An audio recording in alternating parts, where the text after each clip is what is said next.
Hello and welcome back to my channel. I'm Miss Celeste and today we'll see the topic that is bond fission, or we can say bond cleavage.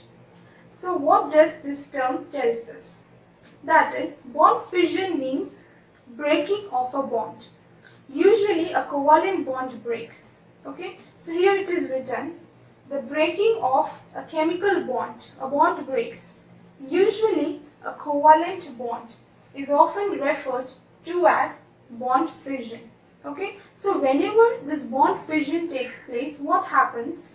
The atoms get separated from each other. Suppose I explain this to you by giving an example. Here you can see there is a bond between A and B. Okay, so this is a chemical bond, a covalent bond between A and B.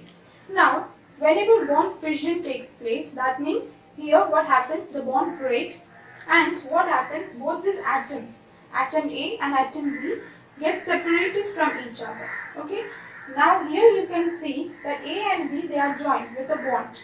Okay, after the bond fission occurs, both these atoms get separated from each other.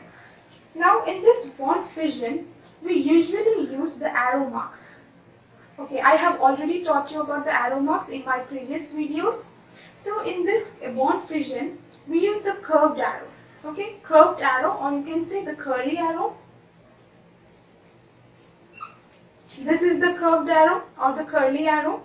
In this arrow mark, there is a tail and there is a head. Okay, here is the tail, this is the tail, and here will be the head. So tail from where the electrons are coming, okay, and the head towards where the electrons are going. Okay, so this is the curved arrow. So tail, this will be the electron rich side. This is the electron rich side, and head, this will be the electron poor side. Okay, this much I have already taught you in my previous video. Now in this curved arrow, there are two types. Okay, so one is the one bark, this is one bark, and other one is the two bark. You can see the difference between both these arrows. The first one is the one bark and second one is the two bark. Okay, so in this one bark arrow, there is a transfer of one electron. As it is one bark, what happens? One electron is transferred. So here I can write one electron transfer. Now for this two bark, for the second arrow, this is the two bark arrow. In this two bark, two electrons are transferred. Okay, two electrons. So you must know the difference between both these arrows. Okay, both these are curved arrows, but the only difference is first one is the one bark, which transfers one electron, and second is the two bark, that is, it will transfer two electrons.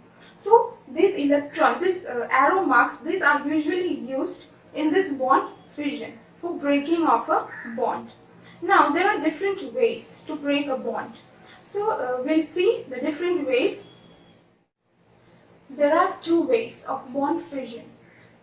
First is the homolytic bond fission and second is the heterolytic bond fission.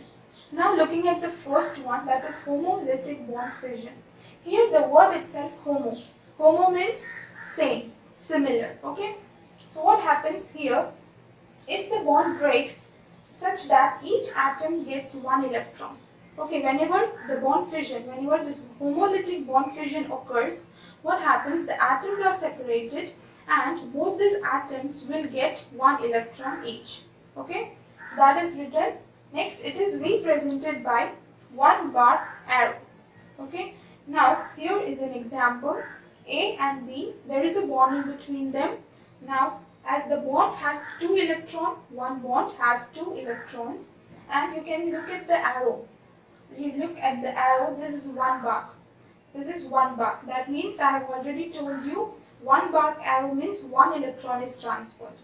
Okay, so here B will get one electron and A atom will get one electron.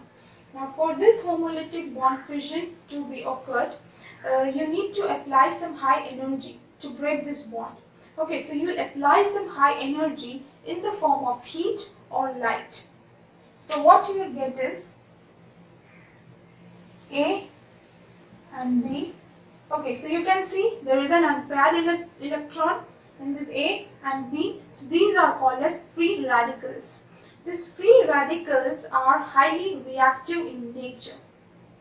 So for this homolytic bond fission to occur, you need to apply some condition. That is, for the breaking of this bond, you require high temperature.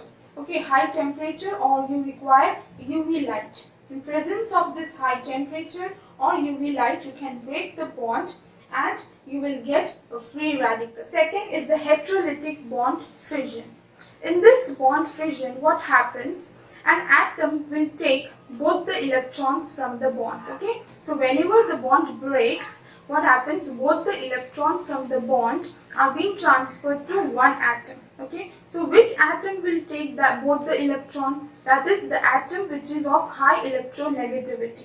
Alright, so here it is written, both the electrons from the bond are taken by one atom. One atom will take both the electrons from the bond. Okay, so which atom will take that electron? That is the atom which is of high electronegativity. Here it is represented by two bark arrow. Okay, so here in the previous one, homolytic bond fission, here there was one bark arrow, but in this heterolytic bond fission, we will take two bark arrow. Okay, so here is the example. Here you can see a bond between X and Y. Look at the arrow mark very carefully. This is the two bark arrow. Okay, so two bark arrow means it will transfer two electrons. So from this bond, both the electrons are transferred to Y. Okay, so you can write it as X plus and Y minus. Okay, here X is having a positive charge because here both the electrons from the bond are transferred to Y. So now X doesn't have any electron, so X will have a plus charge, and all the electrons are transferred to Y. So now Y have lot many more of electrons. So here Y is having a minus charge. Okay, so now we have to look at the differences between both this bond fission. In this homolytic bond fission, here you have seen that each atom gets one electron. Okay, whenever the bond fission occurs, both the atom gets one electron each. Okay, and in this heterolytic bond fission, what happens? Just one atom will take both the electrons. Okay, so both the electrons are taken by one atom. In homolytic bond fission, you can see it is represented by one bark arrow, while in heterolytic bond fission, we used two bark arrow. Okay, so you look at the major differences between both this bond fission. Okay, so this was all about the bond fission. I hope you have understood this topic. This is very simple. Okay, so now we'll meet in the next class with a new topic. So till then, bye bye and take care.